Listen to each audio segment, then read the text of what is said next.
Hi friends, आप सभी कैसे हैं। उम्मीद है दोस्तों आप लोग बहुत अच्छे होंगे। आप सभी का एक बार फिर से हार्दिक वंदन अभिनंदन है। दोस्तों हम पढ़ रहे थे प्रश्नोत्तरी में हमने आदिकाल, भक्तिकाल, रीतिकाल और आधुनिक काल कर लिया था। अभी काव्य शास्त्र और व्याकरण के पोर्शन हमारे रह गए हैं। लेकिन हमारे ही स्टूडेंट का एक कमेंट था कि मैम आप यूजीसी नेट के जो है कि प्रीवियस ईयर पेपर को करवाइए। तो आज मैं उसी को लेके हाजिर हूँ और आपके कमेंट का मुझे इंतज़ार था। आपने कमेंट किया और उसी के तहत मैं आज ये वीडियो आपके लिए बना रही हूँ। वीडियो पसंद आएगा तो प्लीज़ आप लाइक कीजिएगा। आइए देखेंगे, ये हमारी प्रश्नोत्तरी जो चल रही है यूजीसी नेट जेआरएफ हल प्रश्न पत्र है और यह जो है जून 2005 में हुआ। इसके बाद हम दिसंबर 2005 की प्रश्नोत्तरी लेंगे और करंट तक 2023 तक के प्रश्न लेंगे। आप प्रश्न को करते जाएंगे और देखेंगे कि कितनी प्रश्न पुराने रिपीट होते आते हैं और कैसे आपको बहुत सारे प्रश्न रट जाएंगे अगर आप नियमित प्रश्नोत्तरी में बने रहेंगे। आइए, पहला प्रश्न है आज का, आप देख पा रहे होंगे। ये है, निम्नलिखित में से कौन पश्चिमी हिंदी की बोली नहीं है। देख रहे हैं, प्रश्न नहीं से स्टार्ट हो रहा है, ध्यान दीजिएगा। तो पहला ही प्रश्न है, कौन सी बोली नहीं है। तो बुंदेली, ब्रज, कनौजी, बघेली। तो आप सभी को पता है कि यहाँ पे पश्चिमी हिंदी की बोली नहीं पूछा गया है। तो ये जो बुंदेली है, कन्नौजी है और ब्रज, ये तीनों बोलियाँ पश्चिमी हिंदी के अंतर्गत आती हैं।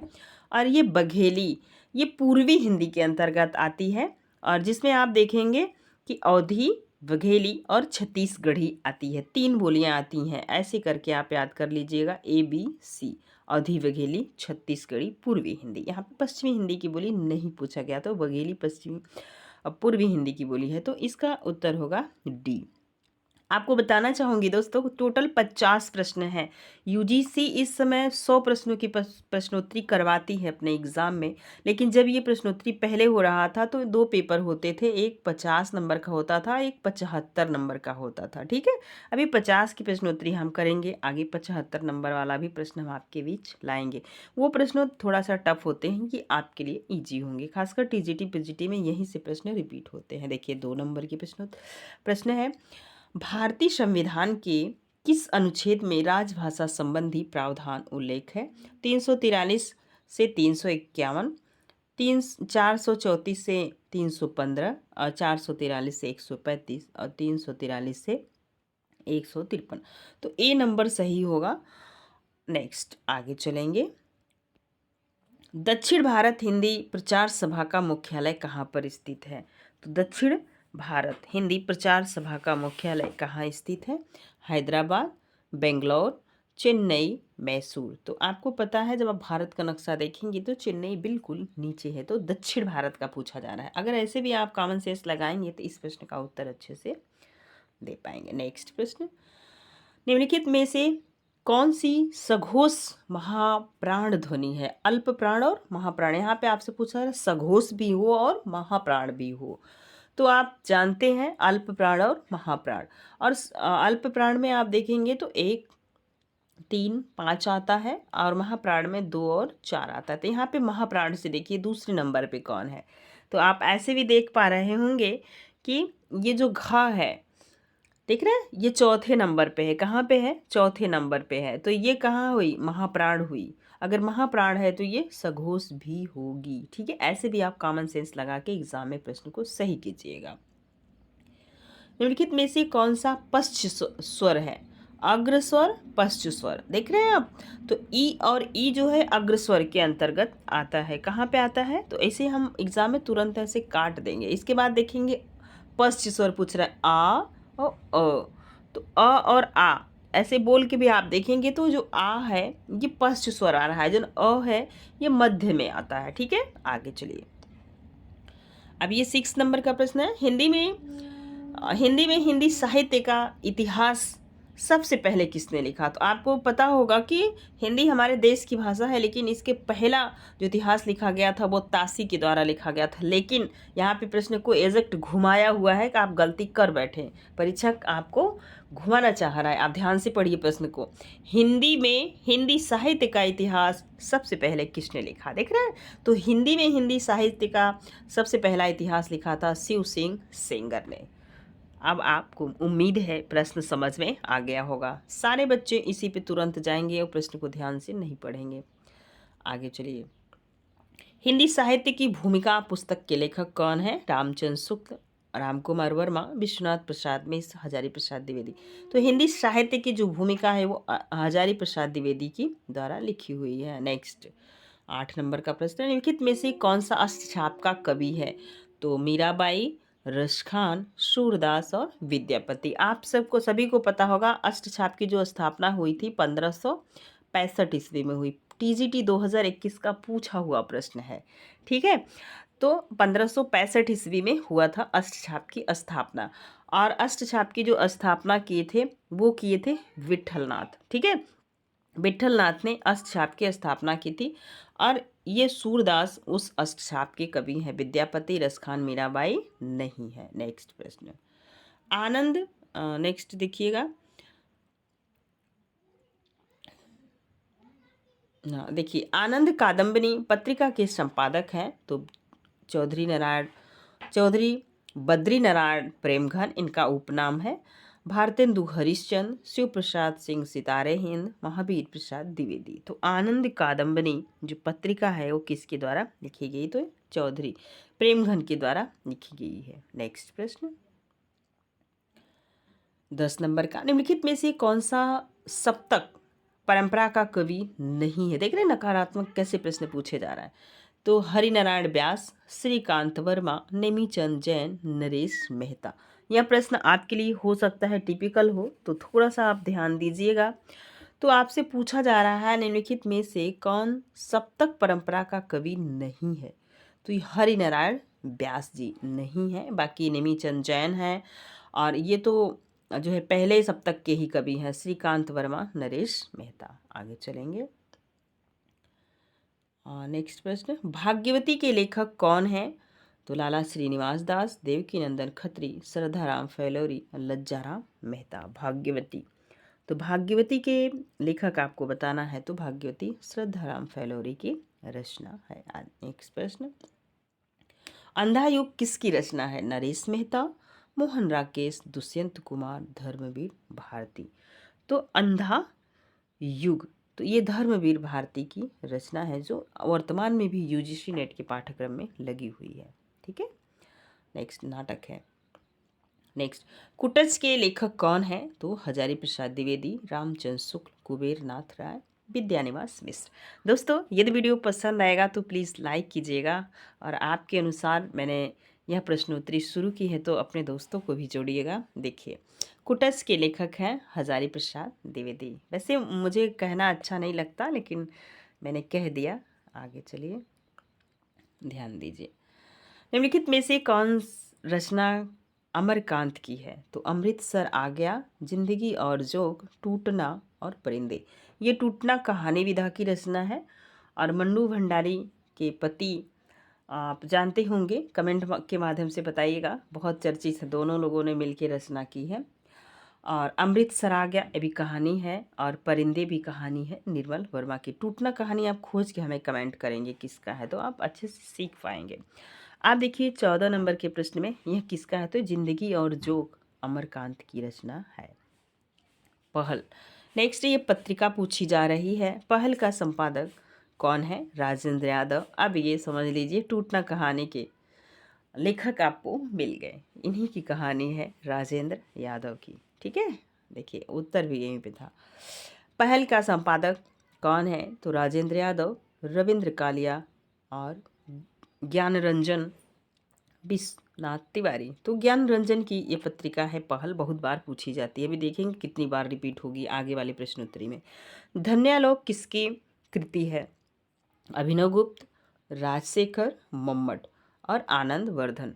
तो ये भारतीय काव्यशास्त्र से प्रश्न पूछे जा रहे हैं। तो ध्वनि क्या होती है? किसी भी व्यक्ति को अच्छी लगती है, तो ध्वनि में आनंद होता है। क्या होता है? आनंद। ऐसे अब याद रखिए, आनंद वर्धन की है ध्वन्यालोक। नेक्स्ट, उज्ज्वल नीलमणि ग्रंथ के लेखक हैं। अभी आप पीजीटी का एग्ज़ाम दिए होंगे, झारखंड पीजीटी, तो यह प्रश्न पूछा हुआ था। आप एग्जैक्ट सोच लीजिए कि 2005 का प्रश्न कैसे टीजीटी पीजीटी की परीक्षा में रिपीट हो रहा है। तो यह उज्ज्वल नीलमणि की जो रचना है वह रूप गोस्वामी की है। नेक्स्ट प्रश्न, अभिव्यक्तिवाद के प्रवर्तक हैं, तो अभिव्यक्तिवाद आपसे पूछा जा रहा है, तो इसके प्रवर्तक कौन है ये बताइए आप।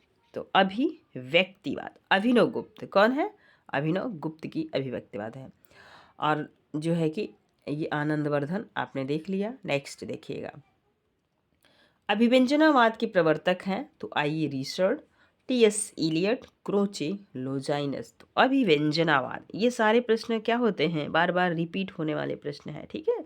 तो आप ध्यान दीजिए, अभिनव, ये है आपका अभिव्यंजनावाद के प्रवर्तक, तो ध्यान दीजिएगा, अभिव्यंजनावाद, ध्यान दीजिए। और फटाफट आप लोग बताइएगा, जो है कि ध्यान से आप देखिए और प्रश्न का उत्तर दीजिए।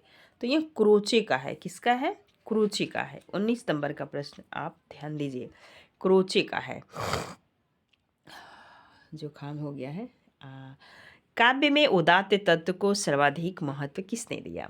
तो उदात्त तत्व, क्या पूछा जा रहा है? उदात्त तत्व को सर्वाधिक महत्व किसने दिया? प्लेटो, अरस्तु, इलियट, लोजाइनस। तो 20 नंबर का प्रश्न है, तो ये है कि काव्य में उदात्त तत्व को लोजाइनस ने दिया है।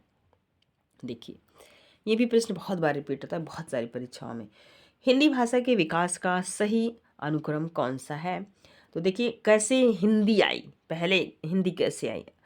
तो ये सबसे पहले आप देखेंगे जो है कि संस्कृत आई है, इसके बाद पाली आई है। कौन आया है? पाली, इसके बाद प्राकृत, इसके बाद अपभ्रंश, अपभ्रंश के बाद हिंदी आई है, ठीक है, जो वर्तमान में हिंदी है।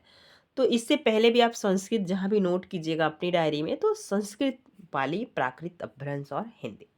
आइए नेक्स्ट प्रश्न, हिंदी प्रसार के संदर्भ में निम्नलिखित प्रमुख संस्थानों का कालक्रम के अनुसार सही अनुक्रम बताइए। आपसे पूछा जा रहा है, सही अनुक्रम बताइए आप, ठीक है। देखिए, ध्यान दीजिएगा, सबसे पहले आप जानते हैं हिंदी, जो आपसे पूछा जा रहा है, हिंदी की संस्थाएं पूछी जा रही हैं जो हिंदी को हिंदी बनाने में अपना पूरा सहयोग दें। तो ध्यान देंगे, हाँ, सारे प्रश्न ताकि आ जाए, ध्यान दीजिए। यह है दक्षिण भारत हिंदी प्रसार सभा काशी, राष्ट्रीय साहित्यकार सम्मेलन प्रयागराज, नागरी प्रसारणी सभा काशी, राष्ट्र भाषा प्रचार समिति। और ऐसे ही एग्जैक्ट चारों प्रश्न में आप देख रहे हैं दिया हुआ है, तो आप ध्यान दीजिए। सबसे पहले आया था जो है कि नागरी प्रसारणी सभा काशी, ठीक है। नागरी प्रसारणी सभा काशी का जो विकास हुआ था, इसे आप नोट करिएगा, ध्यान दीजिए, नागरी प्रसारणी सभा काशी। तो इसका जो प्रकाशन हुआ था, ये हुआ था 1996 ईस्वी में। कब हुआ था? तो 1896 में। एक मिनट, सॉरी, दक्षिण भारत की जो है कि हिंदी प्रचार सभा काशी थी, इसका जो शुरुआत हुआ था वो हुआ था 1896 ईस्वी, ठीक है। आप देखेंगे डेट पूछी जाएगी तो 16 जुलाई को शुरू किया गया था। नेक्स्ट आएगा हिंदी साहित्य सम्मेलन प्रयागराज, हिंदी साहित्य सम्मेलन प्रयागराज, ठीक है, ये हुआ। आप देखेंगे हिंदी साहित्य सम्मेलन प्रयागराज, आप देखिए इसका जो हुआ था 1918 ईस्वी में हुआ, नोट कर लीजिएगा, आपसे निवेदन है, ठीक है, 1918 ईस्वी में हुआ था। इसके बाद आप 1910 में हुआ था, सॉरी, ध्यान दीजिए, हिंदी साहित्य सम्मेलन जो हुआ था प्रयाग वाला, ये 1910 ईस्वी में हुआ था। आप देखेंगे तो दक्षिण भारत हिंदी प्रचार सभा चेन्नई, जो भी ऊपर पूछा गया था, ठीक है, इसका जो हुआ था, ये हुआ था 1918 ईस्वी में। महात्मा गांधी ने इसकी स्थापना की थी, ठीक है, वर्धा की थी महात्मा गांधी। अब ये हो गया 1918 में दक्षिण भारत हिंदी प्रचार सभा चेन्नई। आप देखेंगे नेक्स्ट आएगा राष्ट्रभाषा प्रचार समिति वर्धा, वर्धा की स्थापना महात्मा गांधी ने किया था, और यह किया था 1936 ईस्वी में। कब हुआ था? 1936 में। उम्मीद है सारे प्रश्न आप नोट डाउन कर लेंगे, जो आपके लिए टफ होगा क्योंकि ये यूजीसी का पेपर है। आप देखिए 23 नंबर का प्रश्न है, किसका? 23 नंबर का। अभी तक एक मिनट, हम कौन से प्रश्न कर लिए थे? 22 का, अब 23 नंबर का प्रश्न है, ठीक है।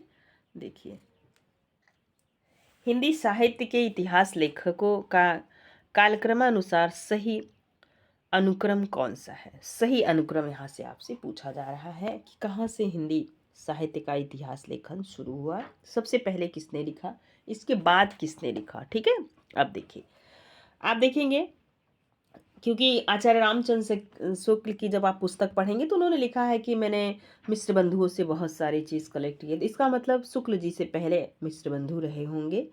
अब देखिए, मिश्र बंधु, इसके बाद आचार्य रामचंद्र शुक्ल, राम कुमार वर्मा, रामस्वरूप चतुर्वेदी की जो पुस्तक आई है हिंदी साहित्य की 1996 ईस्वी में आई है। ठीक है, 96 के बाद आई है, 1-2 साल बाद आई है, एग्जैक्ट मैं आपको नहीं बता पा रही हूँ, लेकिन रामस्वरूप चतुर्वेदी की पुस्तक आप इसमें विद्यार्थी के बीच बहुत चर्चित है और अभी हम बता देंगे आपको।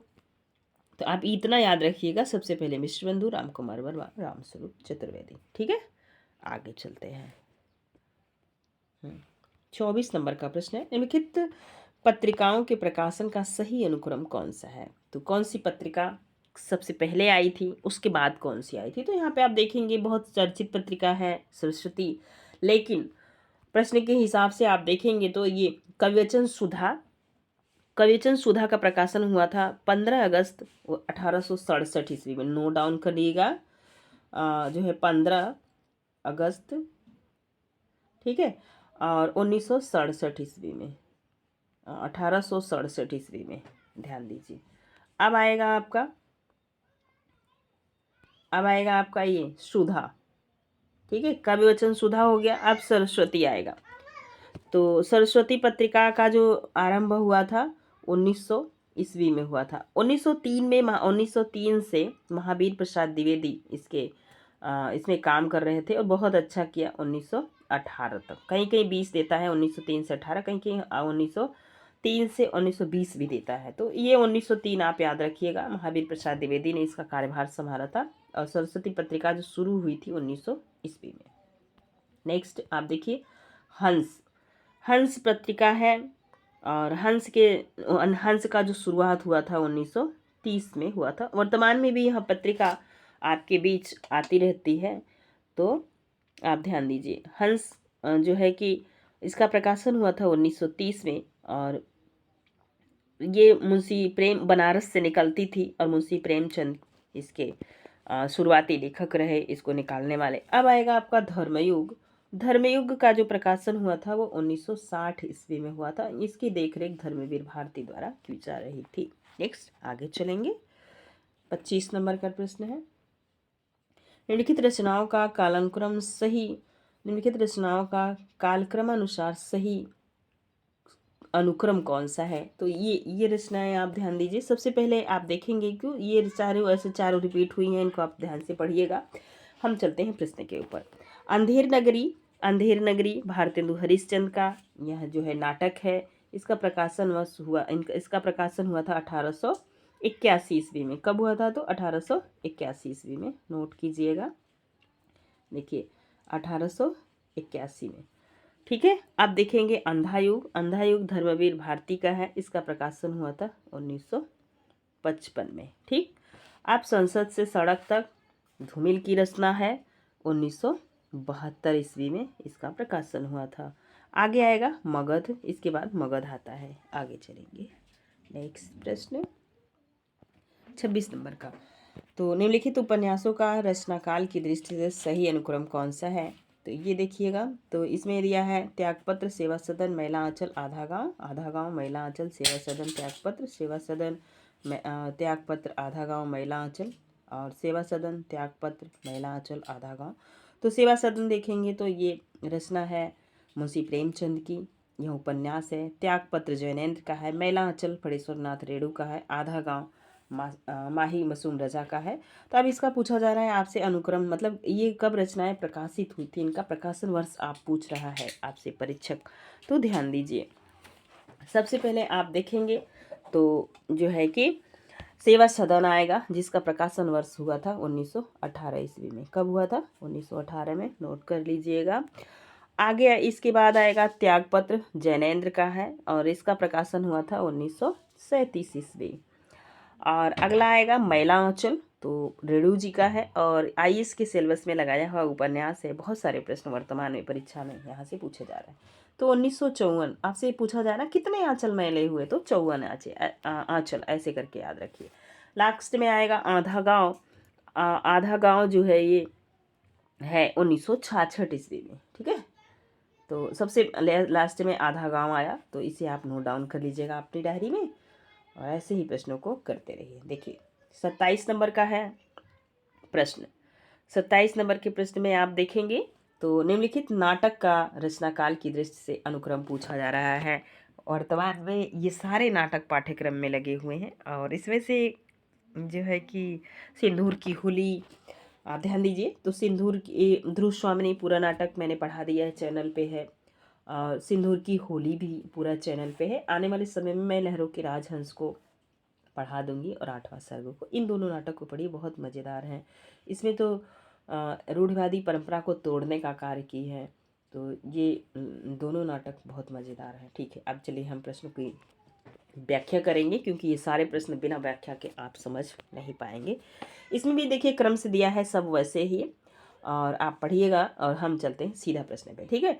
तो यहाँ पे पूछा जा रहा है अनुक्रम कौन सा सही है। वैसे तो हम आपको टिक करके चले जाते हैं, लेकिन यहाँ पे आपको हम व्याख्या कर देते हैं ताकि आप भविष्य में कोई भी प्रश्न का डेट पूछा जाए तो आप कर पाए, क्योंकि ये सारे प्रश्न रिपीट होने वाले प्रश्न हैं, ठीक है। चलिए, ध्रुव स्वामिनी का प्रकाशन वर्ष हुआ है 1933 ईस्वी और प्रसाद का यह अंतिम नाटक है। कौन सा नाटक है? अंतिम नाटक है, ठीक। और आगे अब देखिए यहाँ पे दिया है जो है कि सिंदूर की होली। सिंदूर की होली का जो प्रकाशन हुआ है 1934 ईस्वी। और अब आएगा लहरों के राजहंस। लहरों के राजहंस का प्रकाशन हुआ है 1963 ईस्वी। और नेक्स्ट आएगा आपका 8वां सर्ग, तो इसका प्रकाशन हुआ है 1976 ईस्वी, ठीक है। तो इस हिसाब से सी नंबर सही हुआ, नोट कर लीजिएगा।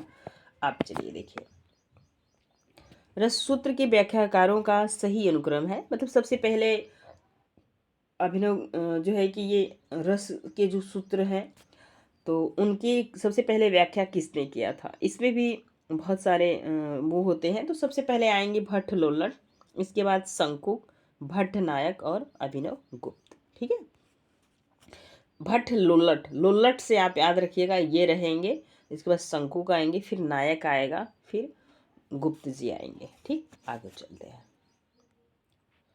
निम्नलिखित पाश्चात्य काव्यशास्त्रीय चिंतकों का कालानुक्रम सही अनुक्रम कौन सा होगा। तो सबसे पहले इसमें भी आया कौन सा लेखक पहले जो है काव्य शास्त्र में सबसे पहले चिंतक कौन आया, उसके बाद कौन आया। तो यहाँ पे आप देख पा रहे होंगे, दो तो आप ऑलरेडी काट देंगे। अरस्तु का नाम बहुत बार लिया जाता है और सबसे पहले लिया जाता है। अगर अरस्तु से भी आप शुरू करते हैं तो दो में आप डाउट में फंस जाएंगे। कालरीज वैसे लास्ट में आया है यहाँ पे भी। अब ये दोनों ऑप्शन कट गए, परीक्षा में हटाने से ही ज़्यादा काम करता है कि हम परीक्षा को निकाल पाते हैं ना। आप जब आप देखेंगे ना काव्य शास्त्रीय चिंतक को पढ़ेंगे, सबसे पहले अरस्तु आएगा, उसके बाद कॉलरीज आएगा, आइए रिचर्ड आएगा और जाने रैसम बाद में आएंगे, ठीक है। आगे चलेंगे, नेक्स्ट प्रश्न देखिए। ये 30 नंबर का प्रश्न है आपके स्क्रीन पे, ध्यान दीजिए। निम्नलिखित काव्य शास्त्रीय ग्रंथों का सही अनुक्रम कौन सा है। तो ये है काव्य शास्त्र के जो ग्रंथ आए हैं उनका सही अनुक्रम कौन सा है। तो यहाँ पे आप देखेंगे सबसे पहले आया है काव्यानुशासन, साहित्य दर्पण, रस मंजरी, और इसके बाद रस मंजरी के बाद आता जो है कि काव्यानुशासन, साहित्य दर्पण। एक मिनट, ये देखिए काव्यानुशासन, साहित्य दर्पण, रस गंगाधर आएगा, इसके बाद आएगा रस मंजरी, ठीक है। इतना याद रखिएगा, तो डी नंबर सही होगा। आगे चलेंगे, देखिए 31 नंबर का प्रश्न है। निम्नलिखित वर्णों को उनके ध्वनि गुणों के साथ सुमेलित करना है। यहाँ पे हमें अघोष और सघोष को बताना है, उसके साथ हमें ये भी बताना है अनुवांशिक कौन सा है और महाप्राण, अल्प प्राण। ये प्रश्न आपके लिए हो सकता है टिपिकल हो, क्योंकि ऐसे प्रश्न खासकर अघोष सघोष वाला परीक्षा में पूछा जाता है। तो ट्रिक के माध्यम से चाहे जैसे इनको आप याद रखने का प्रयास कीजिएगा। देखिए सबसे पहले देखेंगे, एक अल्प प्राण होता है, अल्प प्राण, एक महाप्राण होता है, ठीक है। इनको ट्रिक के माध्यम से आप समझने का प्रयास कीजिए। अल्प मतलब छोटा, महा मतलब बड़ा होता है, ऐसे याद कीजिए। अल्प प्राण में आएगा पहला, तीसरा और पांचवा। समझ रहे हैं? जैसे क आएगा तो फिर ख नहीं आएगा, ग आएगा, घ नहीं आएगा, अंग आएगा। इसमें क्या आएगा? दूसरा और चौथा। ठीक। अब यहाँ से आप देखेंगे क पहले का है, इसका मतलब क क्या है? अल्प प्राण है। कैसा प्राण है? तो अल्प प्राण है। समझ पा रहे होंगे आप। और घोष और अघोष सघोष आता है। सबसे पहले देखेंगे अघोष आएगा, इसके बाद सघोष आएगा। अघोष में एक तीन, एक दो तीन होता है, और इसमें जो है कि एक मिनट, इसमें एक मिनट ध्यान दीजिए। देखिए अघोष और सघोष में क्या आएगा? अघोष में आएगा एक और दो। अघोष में इसमें एक और दो आता है, और सघोष में आएगा इसमें तीन, दो, तीन, और इसमें तीन, चार, पाँच आएगा। एक दो इसमें आ गया, ध्यान दीजिए। अघोष में एक दो आएगा, और इसमें तीन, चार, पाँच, 345। ऐसे ट्रिक के माध्यम से आप याद कीजिए। अब आप देख पा रहे होंगे घ। घ कैसा है? तो ये महाप्राण है और सघोष भी है। अगर आप प्रश्न को ऐसे हल करने का प्रयास करेंगे, ध्यान दीजिए, पूरा आ जाए स्क्रीन पे। देखिए घ क्या है? महाप्राण है। और अब घ में आपने देखा घ का पहला किस में है? तो यहाँ पे पहला आ गया ना। तो ऐसे भी परीक्षा में आप बहुत जल्दी करके प्रश्न को हट सकते हैं। समय बर्बाद परीक्षा में टाइम का मैनेजमेंट खासकर यूजीसी के परीक्षा में तो बहुत मायने रखता है। अब आपने देखा क, तो क्या है? क वर्ग पूरा जो है अनुनासिक भी आता है। आप देखेंगे अंगा आएगा उसमें, तो ये सही हो गया। अब आप देखें ए में चौथा सही है। ए का ये अल्प जो है कि ये सही अघोष है। उसके बाद अल्प प्राण है। अल्प प्राण है ना क, ख, तो अल्प है, बड़ा नहीं है ना क, तो इसलिए ये हो गया इसका चौथा। तो ए नंबर सही होगा। अब ऐसे आप मिलान कर दीजिए। बी का हो जाएगा दूसरा। ठीक है। और महाप्राण है, यहाँ देख पा रहे होंगे ख। और ग क्या है?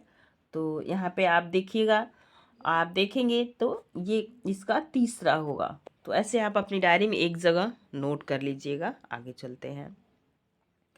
निम्नलिखित हिंदी के भाषाविदों को उनकी ग्रंथ के साथ सुमेलित कीजिए। कौन से लेखक की कौन सी ग्रंथ रचनाएं हैं, इसका भी आपको सुमेलित करना है। तो आप सबसे पहले देखिए, पहले में दूसरा है, कामता प्रसाद ने क्या लिखा है? हिंदी व्याकरण लिखा है। अब ऐसे मिल गया। तो यहाँ पे क्या है कि अब किशोरीदास वाजपेयी का क्या है? तो ये देखेंगे आप, तो ध्यान दीजिए, इनका हो जाएगा भाषा और समाज। ठीक है, भाषा और समाज मतलब चौथा है, और इसका दूसरा, ए का दूसरा, चार का दो, बी का चौथा। उदय नारायण तिवारी, उदय नारायण तिवारी का कौन सा है? तो उदय नारायण तिवारी का है हिंदी भाषा का उद्भव और विकास। तो ये हो जाएगा एक नंबर। रामविलास शर्मा का क्या है? तो रामविलास शर्मा जी का है जो है कि भाषा और समाज। शर्मा जी का समाज है, भाषा और समाज।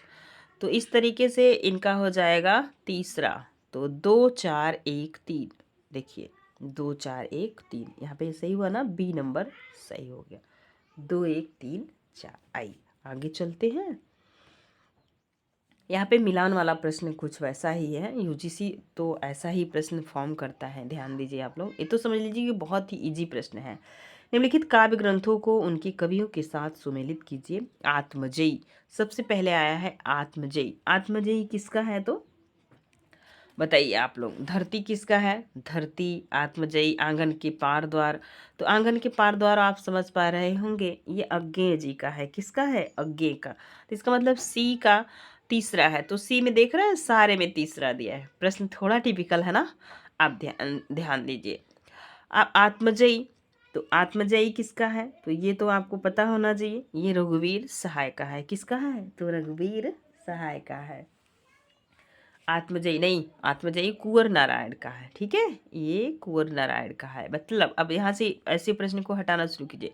पहले में दूसरा, तो ये हट गया डी, और ये ए हट गया। तो आत्मजयी कुंवर नारायण का है, मतलब अभी भी प्रश्न फंसा हुआ है। आप देखिए धरती, धरती किसका है? तो आप देख पा रहे होंगे, धरती है गिरजा कुमार माथुर का। किसका है? गिरजा कुमार माथुर जी का है। ठीक है, तो अब आप समझ पाए होंगे, 2 में पहला चला गया तो गिरजा कुमार माथुर जी का। अब देखिए, अभी भी ये प्रश्न अब पूरी तरीके से हल हो गया, इसका आंसर होगा बी।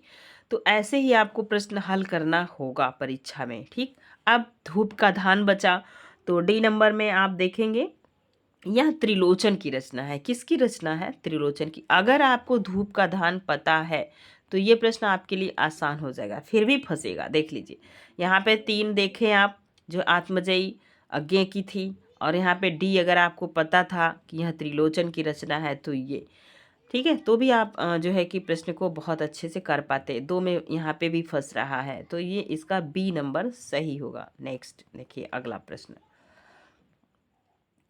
ये है निम्नलिखित ग्रंथों को उनके लेखकों के साथ सुमेलित करना है। शुद्ध कविता की खोज, आत्मनेपद, एक साहित्य की डायरी, हिंदी साहित्य की भूमिका। इसमें इस प्रश्न को हल करने के लिए सबसे पहले आपको देखना होगा, जो आपको आता है उसी को मिला दीजिए। तो हिंदी साहित्य की भूमिका किसका है? तो ये है हजारी प्रसाद द्विवेदी का। एक मिनट ध्यान दीजिए, हिंदी साहित्य की जो भूमिका है वो हजारी प्रसाद द्विवेदी जी का है, मतलब डी में तीसरा। तो ऐसे ही आप तुरंत जो है कि एग्ज़ाम में, अभी यहाँ हम प्रैक्टिस कर रहे हैं तो हमें इतना भागने की ज़रूरत नहीं है, लेकिन आगे जब आप देखेंगे परीक्षा में तो तुरंत आप आगे निकल जाइएगा, ठीक है। तो आप ध्यान दीजिए, हिंदी साहित्य की भूमिका किसका है? तो ये है हजारी प्रसाद द्विवेदी का। डी में आपका तीसरा हो गया, ठीक है। अब डी में तीसरा है, और आप देखेंगे आगे तो ए में क्या होगा? तो ए में ए होगा दिनकर का है। शुद्ध कविता की खोज दिनकर की रचना है, इसका मतलब इसका चौथा हो गया। आत्मनेय पद किसका है? तो आप आत्मनेय पद ध्यान दीजिए, तो आत्मनेय पद है अज्ञे जी का। किसका है? अज्ञे का, 1 नंबर। एक साहित्य की डायरी, एक साहित्य की डायरी, सी में आपका हो जाएगा मुक्तिबोध। ये साहित्य की डायरी मुक्तिबोध की रचना है, मतलब 2। 4 1 2 3। अब चलेंगे हम यहाँ पे लगा देंगे 4 1 2 3। ये देखिए डी नंबर सही होगा, ठीक है। ऐसे प्रश्न आप एग्जाम में कीजिएगा। देख रहे हैं कैसे प्रश्न पूछे जाते हैं। निम्नलिखित काव्य पंक्तियों को उनके रचनाकार के साथ सुमेलित की। ए उपमान मैले हो गए, तो ये अज्ञे की पंक्ति है, ठीक है। अब देखिए, हम राज्य लिए मरते हैं, ये किसका है? और एक बतरस लालस लाल की, तो ये भी पंक्ति आपकी जो है कि जानी पहचानी है। भक्तिन भक्ति ज्ञान नहीं नहीं कुछ भेदा, ये तो पढ़ने से ही पता चल रहा है, तुलसीदास की पंक्ति है। 35 नंबर के प्रश्न को आप लोग बताइए। तो इस तरीके से आप देख पा रहे होंगे, ये उपमान मैले हो गए, इसमें देख रहे हैं कि पहले का पहला ही होगा, तो यहाँ पे ये कटा, डी कट गया, एक कट गया, इसमें 2 पहले का, 2 में ये प्रश्न फंस रहा है। अब आगे मिलाएंगे, हम राज्य लिए मरते हैं, ये किसका है? यह पंक्ति किसकी है? तो इसमें आपको थोड़ा सा ध्यान देना होगा। बतरस लालस लाल की, भक्ति ज्ञान नहीं नहीं कुछ भेदा। तो ये 35 नंबर का प्रश्न आप ध्यान से देखिए। तो ए में पहला हो गया, हम राज्य लिए मरते हैं। तो ये बी में क्या होगा? तो बी में होगा ये हम राज्य लिए मरते हैं, मैथिली शरण गुप्त की पंक्ति है। और मैथिली शरण गुप्त को जो है महात्मा गांधी ने राष्ट्र कवि की उपाधि दी थी, ठीक है। इतना आप याद रखेंगे। अब देखिए, तो ये हो गया हम राज लिए मरते हैं, मैथिली शरण गुप्त। बी में तीसरा, तो ये आपका प्रश्न सही हो गया बी। तो अभी तो हमें मिलाना है बतरस लालस लाल लिए, तो सी का हो जाएगा। आप देख पा रहे होंगे सी का दूसरा, मतलब ये बिहारी की है। और डी में आपने देख ही लिया कि यह तुलसीदास की है। किसकी है? तो तुलसीदास की है, जो कि हम सबसे पहले हमने बता दिया था कि पंक्ति पढ़ते ही ये रामचरितमानस से ली हुई है। आप अच्छे से समझ पा रहे होंगे। नेक्स्ट प्रश्न देखिए, टोटल 50 प्रश्न है, लेकिन देखिएगा किस किस क्षेत्र से हैं ये सारे प्रश्न। देखिए, हिंदी गद्य पंक्तियों को उनके लेखकों के साथ सुमेलित कीजिए।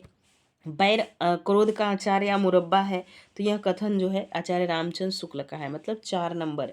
अधिकार सुख कितना मादक और सारहीन है, तो यह आप देख पा रहे होंगे, पढ़ने से लग रही है कि यह पंक्ति प्रसाद की है। किसकी है? निज भाषा उन्नत यह सब उन्नत के, सूल भारतेंदु हरिश्चंद्र की है, ये 3रा नंबर। आप देखेंगे, मर्द साठे पर पाठे होते हैं, यह जो है प्रेमचंद के उपन्यास गोदान में, गोदान से यह पंक्ति लिखी हुई ली गई है। तो 4, अब अधिकार सुख कितना मादक और सारहीन है, तो ये आप देख पा रहे होंगे। अब इसी को आपको देखना है, बाकी आपने देख लिया तो 4 2 3 1 हमें लग रहा है ये बी नंबर सही हो गया। 36 नंबर का प्रश्न है और आप इसको ध्यान से देखिए।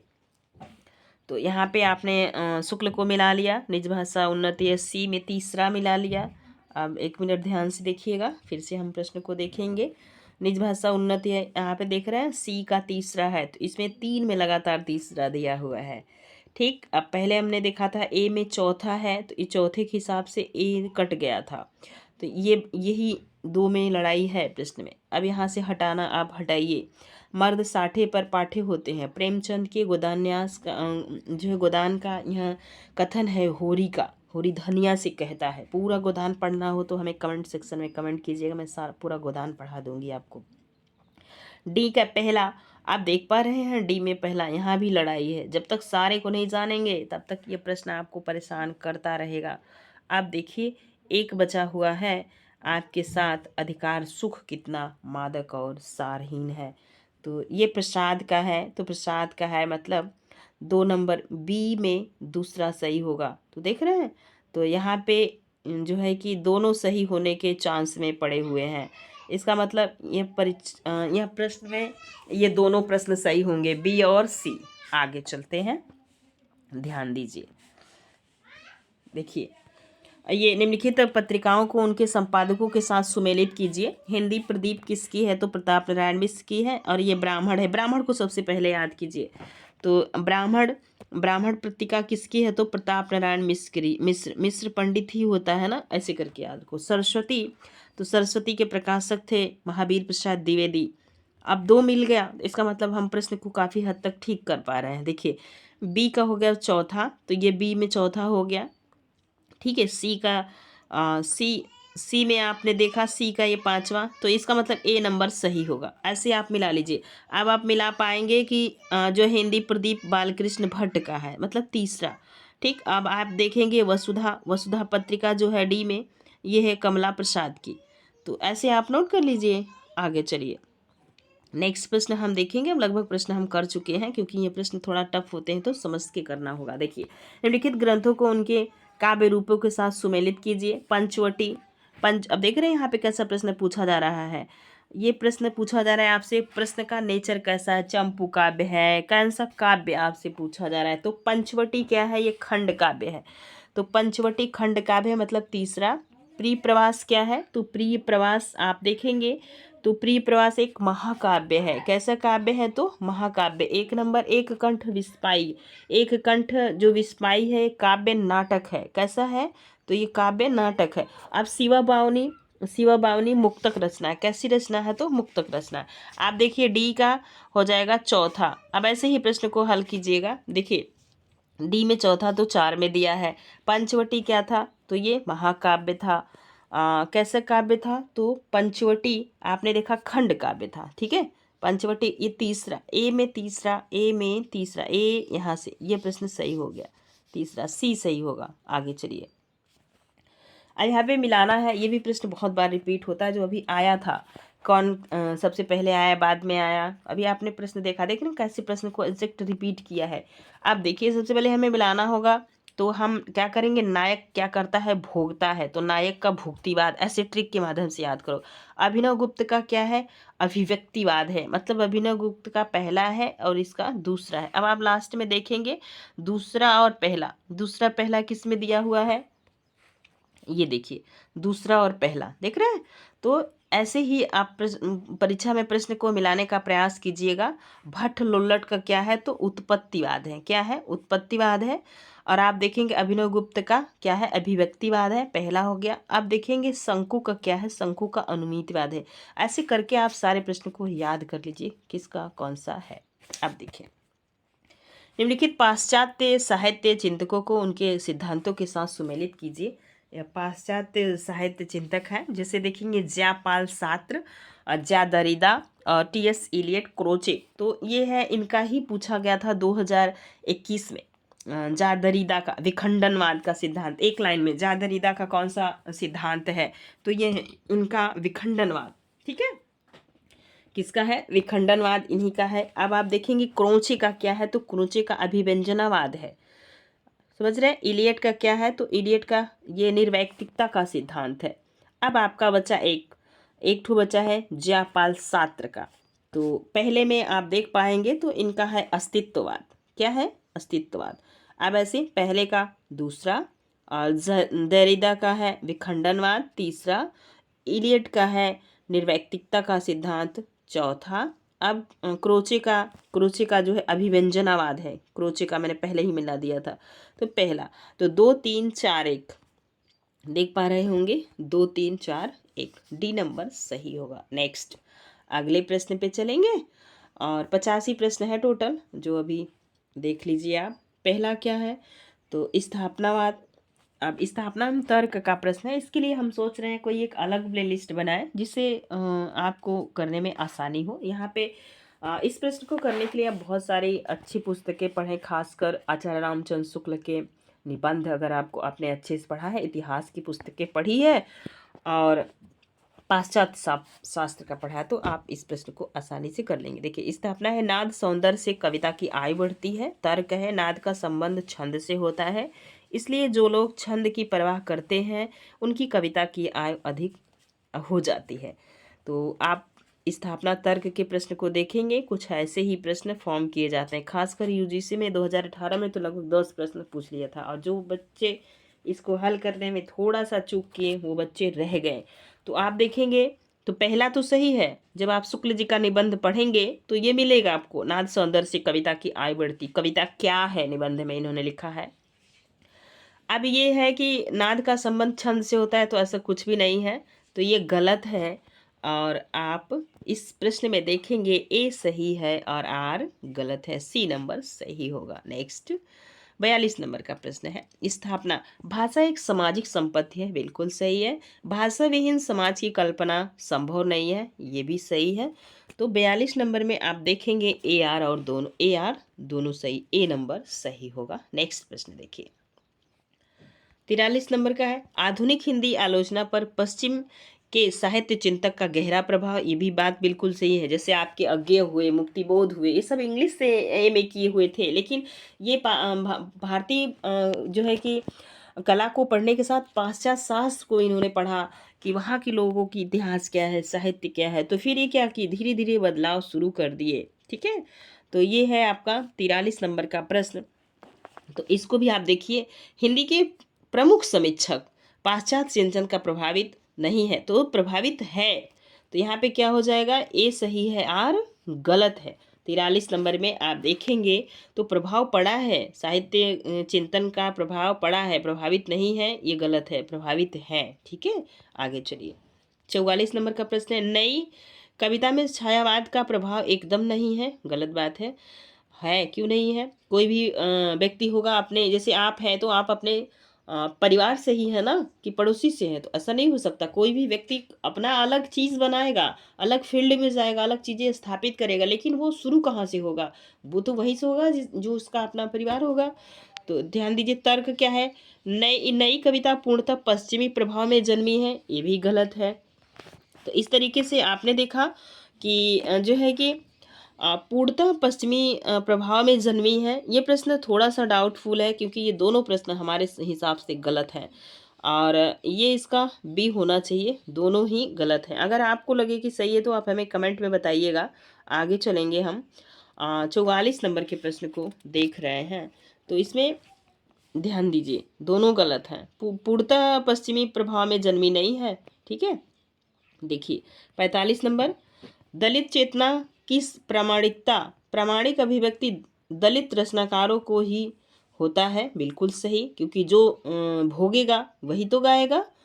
अब जैसे यहीं पे मुंशी प्रेमचंद क्या होते हैं, जबकि प्रेमचंद ने ठाकुर का कुआं लिखा, इनकी कहानी बहुत प्रसिद्ध है, दलित वर्ग की चेतना को उठाए हैं, बट जो भोगता है वो ज़्यादा बेहतर कर पाता है मेरे हिसाब से, और समीक्षकों के हिसाब से भी। ठीक है, तो दलित चेतना की प्रामाणिक अभिव्यक्ति दलित रचनाकारों द्वारा ही हो सकती है, ये बात बिल्कुल सही है। दलित जीवन का वास्तविक अनुभव केवल दलितों को ही होता है, ये थोड़ा सा डाउटफुल है, क्योंकि प्रेमचंद ने इन सब चीज़ों को उठाया हुआ है। ठीक है, तो मुझे नहीं लगता कि सिर्फ वहीं तक सीमित हो सकता है, तो ये प्रश्न थोड़ा सा आप विचार करके हमें बताइएगा।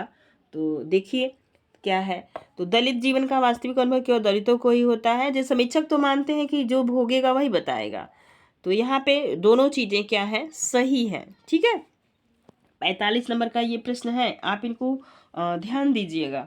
आगे चलेंगे और देखेंगे आगे नेक्स्ट प्रश्न है हमारा, जो है एक पैराग्राफ से पूछा हुआ प्रश्न है। तो आप इनको देखिए। अब इस जो है कि पुस्तक में तो दिया था कि जो है कि ये गलत हो सकता है, क्योंकि इस ज़रूरी नहीं है कि दलित ही अनुभव करे और आम आदमी भी कर सकता है, तो ये डी माना गया है। ठीक है, लेकिन प्रेमचंद ने उठाया है इसके पहले इन सब प्रश्नों को, तो डी इसका सही होगा। दलित चेतना ही प्रमाणित अभिव्यक्ति दलित रचनाकारों द्वारा ही हो सकती है। मेरे हिसाब से ये प्रश्न बिल्कुल सही है। दलित जीवन का वास्तविक अनुभव केवल दलितों को ही होता है।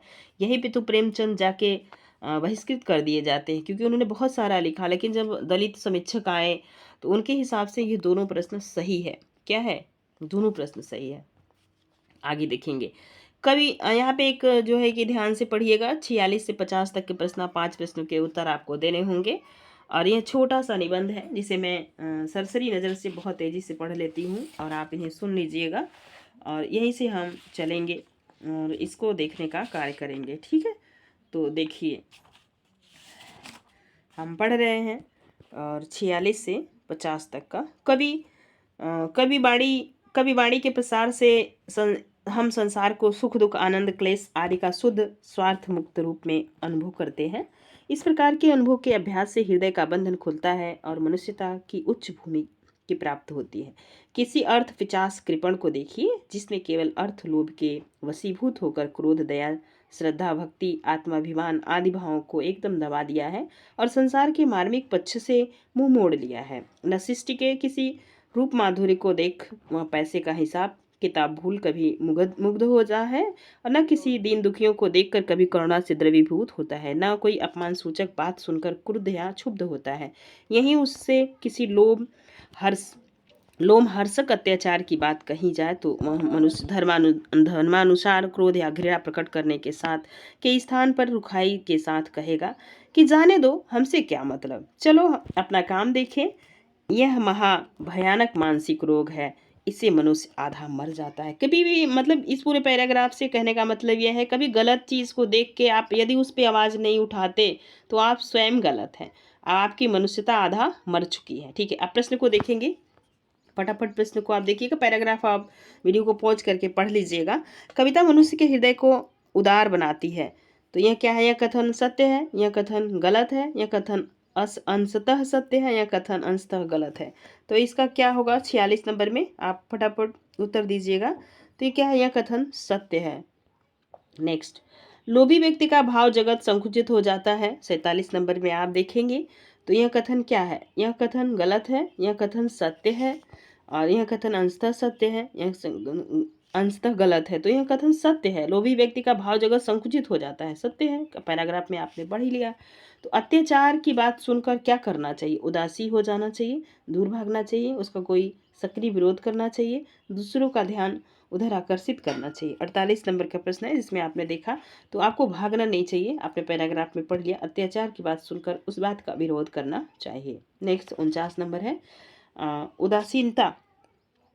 ठीक है, तो उदासीनता किस प्रकार का रोग है, स्थायी रोग है, अस्थायी रोग है, शारीरिक रोग है, मानसिक रोग है। तो आपने देखा यह एक मानसिक रोग है उदासीनता। ठीक, आज का अंतिम प्रश्न 50, कवि वाणी से जीवन निर्वाह करना कहाँ तक संभव है। कुछ लोगों के लिए संभव है, कि सभी लोगों के लिए संभव है, सभी लोगों के लिए कुछ दिन के लिए संभव है, सभी लोगों के शानदार जीवन निर्वाह के लिए संभव है। तो ये क्या है, कुछ लोगों के लिए संभव है। कवि वाणी मतलब सब चीज़ सब नहीं ना पढ़ सकते और सब चीज़ समझ नहीं सकते। आप अगर पढ़े लिखे नहीं है तो आप इन सब चीज़ों से अनभिज्ञ हैं, कवि क्या कह रहा है, कौन क्या कह रहा है, दुनिया में क्या हो रहा है, तो क्या होगा, कवि वाणी से जीवन निर्वाह करना कहाँ तक संभव है। तो कुछ लोगों के लिए, जो पढ़े लिखे लोग हैं उनके लिए संभव है, बाकी लोगों के लिए। आज के लिए बस इतना ही। फिर मिलेंगे नेक्स्ट वीडियो में। 85 प्रश्न थे, लगभग 1 घंटे चले गए। वीडियो कैसा लगा? अगर वीडियो पसंद आएगा तो प्लीज़ लाइक कीजिएगा, एक प्यारा सा कमेंट कीजिएगा। आगे हम ऐसे ही प्रश्नोत्तरी करते रहेंगे। इसके बीच बीच में हम व्याकरण की प्रश्नोत्तरी को बंद नहीं करेंगे, हम पूरे सेशन को कंप्लीट करेंगे, हिंदी साहित्य से लेके व्याकरण तक। बहुत सारे सेशन मेरे बाकी हैं, तो उसकी अलग प्लेलिस्ट होगी। और यूजीसी नेट के नाम से एक अलग प्लेलिस्ट होगी, जिसमें 2005 से लेकर 2023 तक के प्रश्न को हम एक जगह कलेक्ट करेंगे, ताकि कोई भी गरीब से गरीब बच्चा इन सब प्रश्नोत्तरी को करके और परीक्षा को अच्छे से आसानी से क्लियर कर सके। अगर आप कमेंट किए थे, आपके अनुसार मैंने वीडियो बना दिया है दोस्तों। अगर आपको पसंद आएगा तो आप अपने दोस्तों को चैनल से ज़रूर जोड़ने का प्रयास कीजिएगा। धन्यवाद।